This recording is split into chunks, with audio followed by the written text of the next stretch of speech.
శత్రుత్వం ముసుగులో స్నేహం సాధ్యమేనా? భారతదేశం చైనా ఫ్రెండ్స్ అవుతాయా? సహజంగా రెండు దేశాల మధ్య ఉన్న సంబంధాల రీత్యా ఈ ప్రశ్న అత్యంత కీలకమైంది. రెండు దేశాల మధ్య అయిష్టత, శత్రుత్వం పరిగణలోకి తీసుకున్నప్పుడు ఎలిఫెంట్, డ్రాగన్ మైత్రి చేయగలవా అన్న అనుమానాలు ఎవరికైనా కలుగుతాయి. భారతదేశం, చైనా రెండూ సంపన్న చరిత్ర ఉన్న దేశాలు, పురాతన నాగరికతకు కేంద్రాలు, రెండు భిన్న వ్యవస్థలు, కానీ మోడర్న్ వరల్డ్ యాంగిల్లో అత్యంత ప్రభావవంతమైన దేశాలు. రెండు దేశాల మధ్య సంబంధాలు శతాబ్దాలుగా అటూ ఇటూ భిన్నాభిప్రాయాల మధ్య కొనసాగుతూ ఉన్నాయి. ఓవైపు సాంస్కృతిక సంబంధాలు, ఆర్థికంగా ఒకరిపై ఒకరు పరస్పరం ఆధారపడటం, మరోవైపు సరిహద్దు వివాదాలు, భద్రతా అనిశ్చితి, పొలిటికల్ డౌట్స్ కొనసాగుతూనే ఉన్నాయి. 1962 యుద్ధం నుంచి గాల్వాన్ ఘర్షణ వరకు ద్వైపాక్షిక సంబంధాలు ఎగుడుదిగుడు సాగుతున్నాయి. అయితే రెండు దేశాల మధ్య శత్రుత్వం శాశ్వతం కాదు, అలాగే స్నేహం కూడా ఒకదానిపై ఆధారపడి ఉంటుంది. ఇటీవల దౌత్య పరిణామాలు, షాంఘై కోఆపరేషన్ ఆర్గనైజేషన్ SCO సమావేశాల్లో చర్చలు, పరస్పర అవసరాలు, ప్రపంచ మేలు కోసం రెండు దేశాలు కలిసి లేవన్న ప్రశ్న ఉదయించింది. ఈ నేపథ్యంలో చరిత్రను ఒకసారి పరిశీలించాలి. ఆధునిక రాజకీయ వాస్తవాలను విశ్లేషించి భారత్, చైనా మధ్య శాంతి సాధ్యమా లేదంటే ఘర్షణ కొనసాగుతుందా అన్న ప్రశ్నకు సమాధానం కనుక్కోవాలి. చైనా, భారతదేశం ఎప్పుడూ శాశ్వత శత్రుత్వం చూపించుకోలేదు. రెండు దేశాలు ఒక అడుగు ముందుకు మరో అడుగు వెనక్కి అన్నట్టుగా కూడా నడుచుకునేవి. అలా చేయడానికి చైనా భారతదేశాన్ని డిస్కషన్ టేబుల్ మీదకు తీసుకురావడానికి బలప్రయోగం చేయాల్సి వచ్చిందని హెన్రీ కిస్సింజర్ ఆన్ చైనాలో రాశారు. 1962లో ఇండియా చైనా యుద్ధం సమయంలో communist party of China top leader Mao జెడాంగ్ను ఉటంకిస్తూ భారతదేశంపై దాడి ప్రారంభించిన తర్వాత మావో అకస్మాత్తుగా యుద్ధాన్ని ఆపేయాలన్నాడు. ఆ చర్యతో అక్కడి సైనిక జనరల్స్ అయోమయంలో పడ్డారు. భారతదేశాన్ని ఓడించాలని తానెప్పుడూ కోరుకోలేదని మావో చైనా మిలిటరీకి స్పష్టం చేశాడు. సరిహద్దుల్లో దూకుడు పెంచడం వెనుక లక్ష్యం కూడా భారతదేశాన్ని చర్చలకు వచ్చేలా చేయడమేనన్న సందేశాన్ని మావో ఇచ్చాడు. నాటి నుంచి నేటి వరకు చైనాతో సరిహద్దు ఘర్షణలు ఎన్నో జరిగాయి, కానీ ఎప్పుడూ యుద్ధం రాలేదు. ఇటీవలి గాల్వాన్లో ఇరు దేశాల మధ్య ఘర్షణ చోటు చేసుకుంది. రెండు దేశాల బలగాలు ఒకదానితో ఒకటి చిన్నపాటి పోరాటం చేశాయి. అది కొద్ది రోజులకు సద్దుమణిగింది. అయితే ఆపరేషన్ సింధూర్ వేళ భారత దళాలు ఒక ప్రత్యేకమైన విషయాన్ని అర్థం చేసుకున్నాయి. సాయుధ బలగాల deputy chief lieutenant general Rahul Singh ఆసక్తికర వ్యాఖ్యలు చేశారు. భారత సైన్యం ఒకే సరిహద్దులో ఇద్దరు శత్రువులతో పోరాడిందంటూ బాంబు పేల్చాడు. పాకిస్తాన్తో పాటు చైనా కూడా భారతదేశంపై యుద్ధం చేయాల్సి వచ్చిందన్న వెర్షన్ ఆయన వినిపించడంతో ప్రపంచవ్యాప్తంగా ఆ స్టేట్మెంట్ అటెన్షన్ను పొందింది. చైనా తన ఆయుధాలు ఎలా పనిచేస్తున్నాయో తెలుసుకోవడం కోసం యుద్ధ రంగాన్ని ఉపయోగించుకుందని ఆయన చెప్పకని చెప్పాడు. ఎలా చూసినా ఇండియా విషయంలో చైనా శత్రుత్వంతో చేసిన పనేనని వేరే చెప్పక్కర్లేదు. ఇలాంటి కీలక సమయంలో చైనా పాకిస్తాన్ తరపున పరోక్ష యుద్ధం చేస్తోందని సులభంగా అర్థం చేసుకోవచ్చు. ఇది గతంలో కూడా జరిగింది. ఇండియా, పాకిస్తాన్ మధ్య ఇప్పటి వరకు 5 యుద్ధాలు జరిగాయి.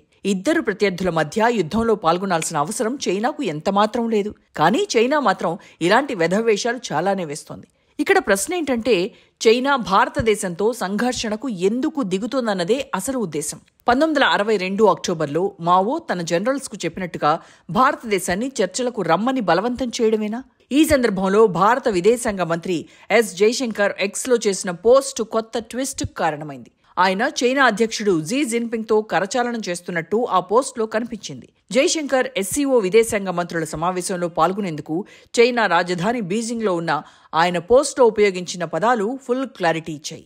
ద్వైపాక్షిక సంబంధాల గురించి అధ్యక్షుడు జిన్పింగ్కు అన్ని విషయాలు తెలియజేశానన్న ఆయన ఆ విషయంలో ప్రభుత్వాధినేతల మార్గదర్శకత్వాన్ని విలువైనదిగా భావిస్తున్నానని రాసుకొచ్చారు. ఈ మాటలు కొద్ది రోజుల క్రితం యుద్ధం లాంటి వ్యవహారం జరుగుతున్న సమయంలో పాకిస్తాన్కు సాయం చేసిన దేశం కోసమేనని ఊహించడం కష్టం. ఆపరేషన్ సింధూర్ తర్వాత చైనా భారతదేశం ఆర్థిక వృద్ధిని అడ్డుకోవడానికి విశ్వ ప్రయత్నం చేస్తోంది. చైనా నుండి ఇండియా దిగుమతి చేసుకునే అరుదైన మెటల్స్, ఎరువులను ఉద్దేశపూర్వకంగా ఆపేసేందుకు ప్రయత్నించింది. ఫాక్స్కాన్ కోసం పనిచేస్తున్న 300 మందికి పైగా ఇంజనీర్లను వెనక్కి పిలిపించుకుంది. మోడీ ప్రభుత్వం వీటన్నింటినీ తట్టుకుని నిలబడే సత్తా ఉన్నప్పటికీ ప్రస్తుత ప్రపంచ గమనంలో చైనా చాలా ముఖ్యమైన దేశమని ఇండియా భావిస్తోంది. అందుకే ఆ దేశంతో శాంతియుత సంబంధాలను కలిగి ఉండటమే బెటర్ అని భావిస్తోంది.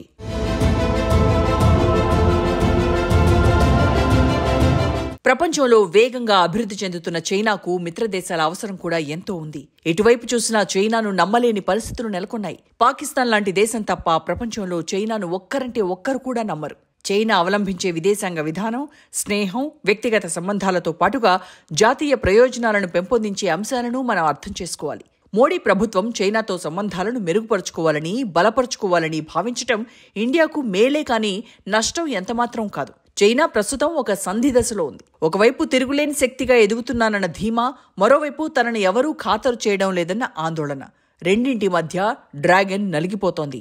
చైనా ఇప్పుడు ఒక సూపర్ పవర్ నుండి ప్రపంచంలోనే నెంబర్ 1 దేశంగా ట్రాన్స్ఫార్మ్ కావాలని ప్రయత్నిస్తోంది.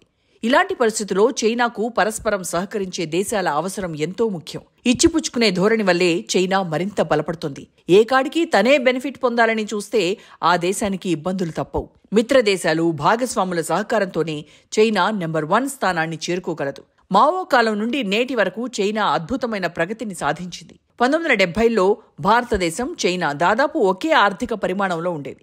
కానీ ఆ తర్వాత చైనా సంస్కరణలతో తిరుగులేని ఆర్థిక శక్తిగా మారింది. చరిత్రలో మరే దేశం కూడా చైనా ఇంత తక్కువ సమయంలో సాధించినంత గొప్ప ఆర్థిక వృద్ధిని చేరుకోలేదు. 40 ఏళ్లలో చైనా 19 ట్రిలియన్ల ఆర్థిక వ్యవస్థగా మారటమే కాకుండా అమెరికా తర్వాత ప్రపంచంలో 2వ స్థాయికి చేరుకుంది. అన్ని విధాలుగా చైనా సూపర్ పవర్గాను ఆవిర్భవించింది. ఆర్టిఫిషియల్ ఇంటెలిజెన్స్, ఎలక్ట్రిక్ వాహనాల రంగంలో చైనా పురోగతి ప్రపంచాన్ని, ముఖ్యంగా అమెరికాను షాక్కు గురిచేసింది. అమెరికాతో పోల్చుకున్నప్పుడు చైనా సాంకేతికత చాలా చీప్ కావడం ఇక్కడ ట్రిగ్గర్ పాయింట్.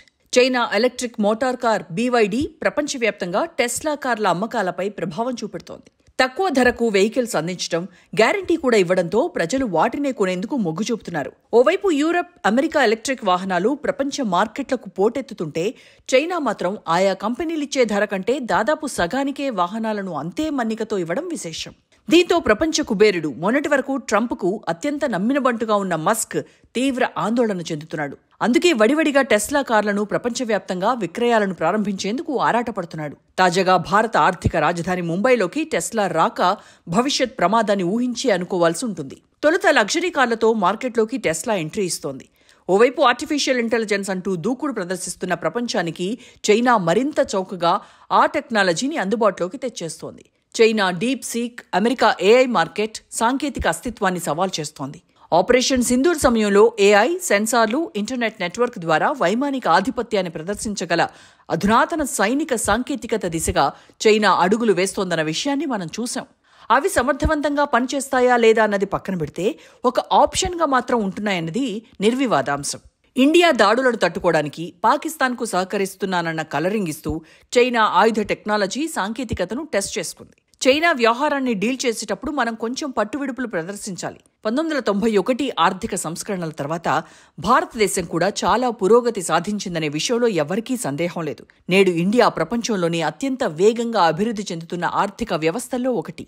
ప్రపంచంలో 4వ అతిపెద్ద ఆర్థిక వ్యవస్థగా దూసుకుపోతోంది. కానీ ఇండియా ఇంకా 5 ట్రిలియన్ల ఆర్థిక వ్యవస్థగా ఆవిర్భవించలేదు. చైనా ఆర్థిక, సాంకేతిక శక్తితో పోల్చుకోవడానికి భారత్ తడబడుతోంది. ప్రపంచ తయారీ దిగ్గజంగా నేడు చైనా సవాల్ విసురుతోంది. ప్రపంచంలోనే తయారయ్యే వస్తూత్పత్తిలో దాదాపు 31.6% వాటా ఆ దేశానిదే అంటే ఆశ్చర్యం కలుగుతుంది. భారతదేశం ఇప్పటికీ అభివృద్ధి చెందుతున్న ఆర్థిక వ్యవస్థగానే ఉంది. 80 కోట్ల మంది ప్రజలు ప్రభుత్వం నుంచి ఆహార పదార్థాలు అందుకుంటూ తమ పేదరికాన్ని కళ్లకు కడుతున్నారు. ఇండియా తలసరి ఆదాయం కేవలం 2,878. ఇది 196 దేశాలలో 143వ స్థానంలో ఉంది.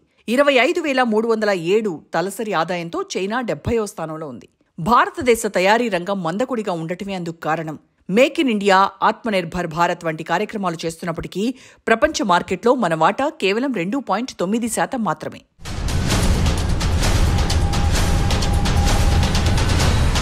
జీ జిన్పింగ్ చైనా అత్యున్నత నాయకుడిగా ఆ దేశ ప్రతిష్టను మరింతగా పెంచాడు. ప్రపంచవ్యాప్తంగా చైనా వ్యాపార సామ్రాజ్యాన్ని విస్తరించేలా చేశాడు. ఇలా వ్యాపారం చేసేటప్పుడు చైనా పలు దేశాల్లో అరాచకాలు చేసింది. ఇండియాకు పొరుగునున్న శ్రీలంక, మాల్దీవులు ఇలా వాళ్లు వీళ్లు అనేం లేదు. చైనాతో కలిశారంటే ధృతరాష్ట్ర కౌగిలిగా కన్ఫర్మ్ చేసుకోవాల్సిందే. చైనా తనను తాను ఎస్టాబ్లిష్ చేసుకునే క్రమంలో ఆఫ్రికాలో ఎన్నో అరాచకాలు చేసింది, దుర్మార్గంగా వ్యవహరించింది. దక్షిణాసియాలో భారతదేశాన్ని అన్ని మూలాల నుండి దౌత్యపరంగా ఏకాకిని చేయడానికి కుట్రలు చేస్తూనే ఉంది. ఒకప్పుడు రష్యాతో ఉన్న చారిత్రక సంబంధాల గురించి భారతదేశం చాలా గర్వపడేది. కానీ ఇప్పుడు పరిస్థితులు అలా లేవు. నేడు రష్యా, చైనా భాయ్. ఆపరేషన్ సింధూర్ సమయంలో రష్యా మౌనం ఇండియాకు ఇబ్బందికరంగా మారింది. ఇటీవల రష్యా పాకిస్తాన్ను సహజ మిత్రుడు, భాగస్వామి అని పిలవడం ద్వారా వచ్చే రోజుల్లో మనం రష్యాను ఎలా డీల్ చేయాలన్న దానిపై కన్ఫ్యూజన్ మొదలవుతోంది. దలైలామా ఎంపిక, ఆ తర్వాత పరిణామాలపై చైనా వ్యవహరించే తీరు కూడా ఇండియాకు కీలకమవుతుంది. భారతదేశం చైనా సంబంధాలు శాశ్వతమైన శత్రుత్వమా లేక పరిణితి చెందిన సయోధ్య అన్న ప్రశ్నకు స్పష్టమైన సమాధానం లేదు. చరిత్ర మనకు అనేక పాఠాలను నేర్పించింది. యుద్ధం ఎప్పుడూ పరిష్కారం కాదు. శాంతి ప్రయత్నాలే ఇరు దేశాలకు మేలు చేస్తాయి. వాస్తవంగా చైనా బలవంతపు వ్యూహాలతో భారత్ను చర్చల పట్టికలోకి లాగాలనుకుంటోంది. కానీ భారత్ గతంలోలా ఇప్పుడు లేదు. ఆర్థికంగా, సైనికంగా కూటమి రాజకీయాలు చేస్తూ దూకుడు ప్రదర్శిస్తోంది. ప్రధాని నరేంద్ర మోడీ 11 ఏళ్లలో ఇండియా అనేక విధాలుగా ప్రపంచానికి కొత్త కోణంలో చూపించారు. ఆర్థికంగా పుంజుకోవడం, సైనికంగా తిరుగులేని స్థితిలో ఉండటంతో ఇప్పుడు చైనా ఇండియాను గతంలోలా టేక్ ఫర్ గ్రాంటెడ్గా తీసుకోవడానికి లేకుండా పోయింది. ఓవైపు చైనా దబాయిస్తున్నప్పటికీ ఇండియా ఎప్పుడూ కూడా శాంతినే కోరుకుంటుంది. అయితే ఇది ఎంతమాత్రం బలహీనత కాదు.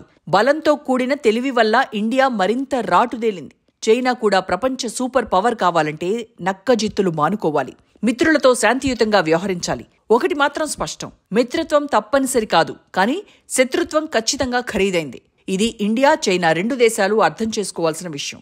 ప్రపంచ స్థాయిలో పోటీ కొనసాగుతున్న ఈ శతాబ్దంలో సహకారమే వ్యూహాత్మక విజయమని గుర్తించాలి. భారతదేశం 2047 నాటికి వికసిత దేశంగా మారాలంటే సరిహద్దుల్లో శాంతి కీలకం. చైనాతో స్పష్టమైన గౌరవంతో కూడిన సంబంధాలు ఇండియాకు ఎంతో అవసరం. స్నేహం సాధ్యమే, కానీ అది పరస్పర సమానత్వం, సోదరభావం, పారదర్శకతతోనే సాధ్యమవుతుంది. చైనా భారతదేశాన్ని విరోధిగా, దాని లక్ష్యాలకు అవరోధంగా చూస్తే ఘర్షణ అనివార్యమవుతుంది. ఏదేమైనా భారతదేశం అమెరికా పైన, ట్రంప్ పైన ఆధారపడలేదు. పొరుగు దేశాల వైపు చూడాల్సిందే.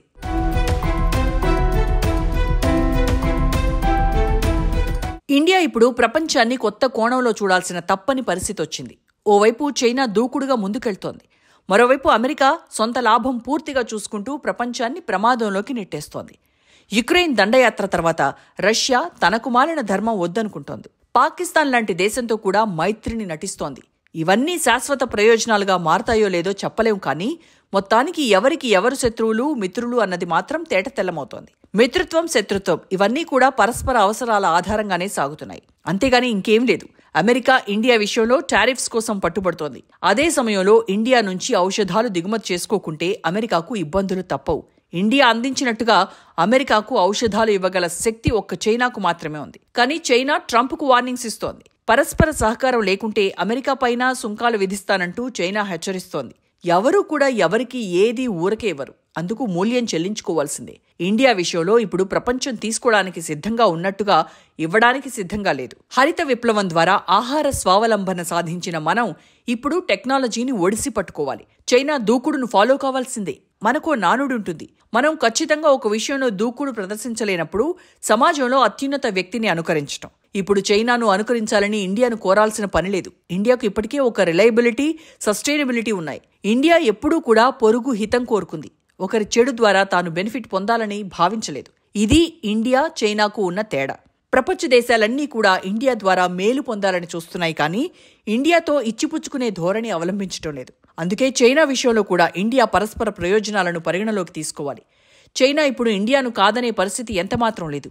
2 దేశాలు ఒకరితో ఒకరు సహకరించుకుంటేనే ఇది ఉభయతారకం అవుతుంది. చైనా దూకుడు ప్రదర్శించాలనుకుంటే అందుకు మూల్యం చెల్లించాల్సిందే. ప్రధాని నరేంద్ర మోడీ నేతృత్వంలో ఇండియా ఇప్పుడు వడివడిగా అడుగులు వేస్తోంది.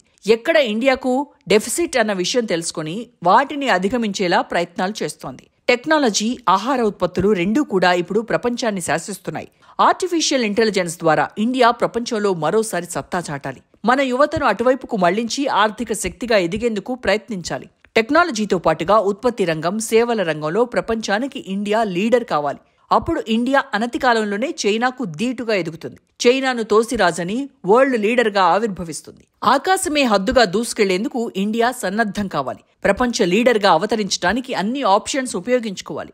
ఇండియాను ప్రపంచ దేశాలు ఏ విధంగా వాడుకుంటున్నాయో ఇండియా కూడా అదే పంథాను అవలంబించాలి. చైనా విషయంలోనూ అంతే, అమెరికా విషయంలోనూ అంతే.